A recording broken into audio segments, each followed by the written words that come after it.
बिस्मिल्लाहिर्रहमानिर्रहीम। अस्सलामुअलैकुम वरहमतुल्लाहि वबरकातुहू। उम्मीद ज़हर के प्लेटफॉर्म से डॉक्टर रुकैया बस आपकी खिदमत में हाज़िर हैं।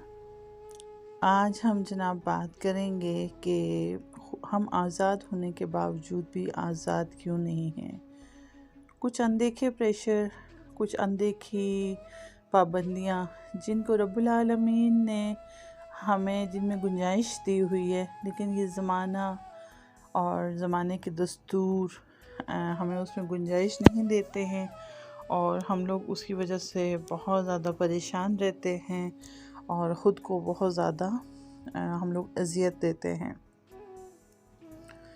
हम ख़ुद को बहुत आज़ाद समझते हैं और हम सोचते हैं कि जी हम आज़ाद हैं और हम इंसान हैं और हम अशरफुल मखलूक़ात हैं और हम अपनी मर्ज़ी से खाते हैं, अपनी मर्ज़ी से पहनते हैं और हम अपनी मर्ज़ी से हर काम करते हैं, जबकि हमारे ऊपर मुआशरे के बहुत सारे अनदेखी पाबंदियाँ होती हैं और हम वो नहीं कर रहे होते जो हमें पसंद है, हम वो नहीं कर रहे होते जो हमारे रब को पसंद है, बल्कि हम वो करते हैं जो हमें हमारा मुआशरा कहता है, जो हमें हमारी सोसाइटी कहती है। बाज़ औक़ात ये प्रेशर माँ बाप की तरफ से भी होता है और बाज़ औक़ात माशरे के दूसरे लोगों की तरफ से होता है।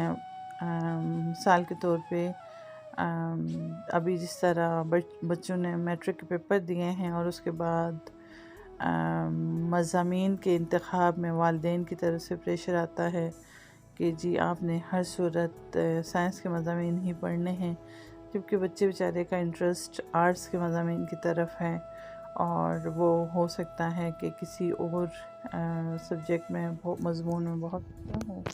लेकिन हम लोग क्या करते हैं कि हम लोग उसको कहते हैं नहीं तुमने हर सूरत डॉक्टर ही बनना है, इंजीनियर ही बनना है, और उस बेचारे को हम लोग उसकी मर्ज़ी जाने बगैर, उसकी चॉइस पूछे बगैर हम अपनी मर्ज़ी उसके सर पे थोप देते हैं, जिसको वो बेचारा सारी उम्र निभाता है।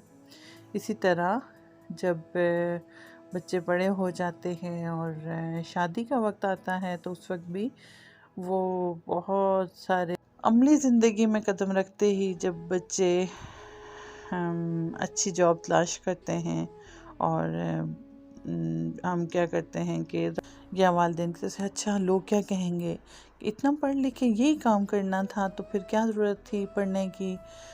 तो हालांकि कोई भी काम छोटा नहीं होता, अल्लाह के रसूल ने किसी भी काम को छोटा नहीं गर्दाना है और कुछ ना करने से कुछ करना बेहतर है।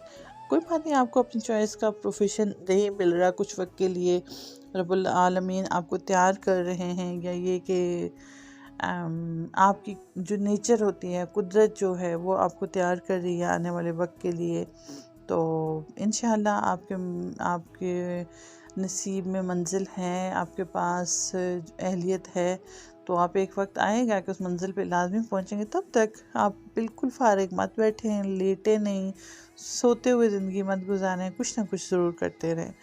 माशरे का दबाव इस कदर बढ़ चुका है कि जी बच्चियों के लिए दीन पर अमल पैरा होना बहुत ज़्यादा मुश्किल है। सिरात मुस्तकीम में चलने में बहुत ज़्यादा प्रेशर्स आते हैं और क्या होता है कि कोई बच्ची हिजाब पहनती हैं तो दूसरी बच्चियां उसका मजाक उड़ाती हैं और वो क्या होता है आहिस्ता आहिस्ता वो हिजाब पहनना छोड़ देती है। इसी तरह कोई बेटा है हमारा, वो दाढ़ी रखना चाहता है, भाई है वो दाढ़ी रखना चाहता है, लेकिन सोसाइटी के प्रेशर की वजह से और दूसरों की वजह से वो दाढ़ी नहीं रख रहा।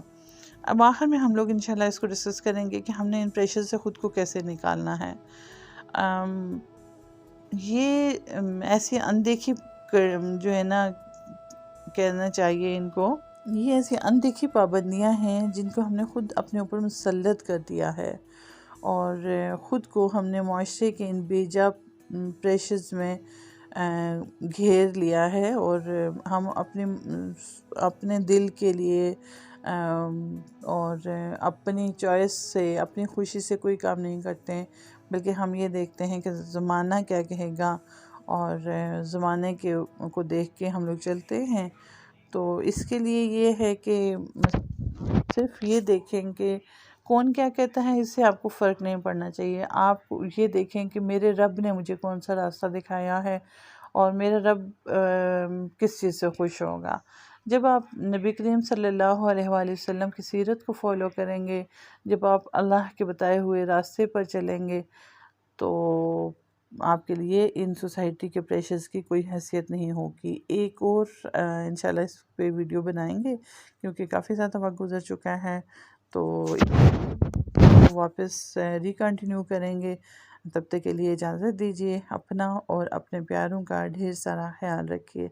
अपने प्यारों में वो लोग भी शामिल हैं जो आपके कुलीग्स हैं, जो आपके इर्द गिर्द हैं, जो आपके मातहत हैं, और आपके घर वाले भी उनमें शामिल हैं। जज़ाकल्लाहु खैर।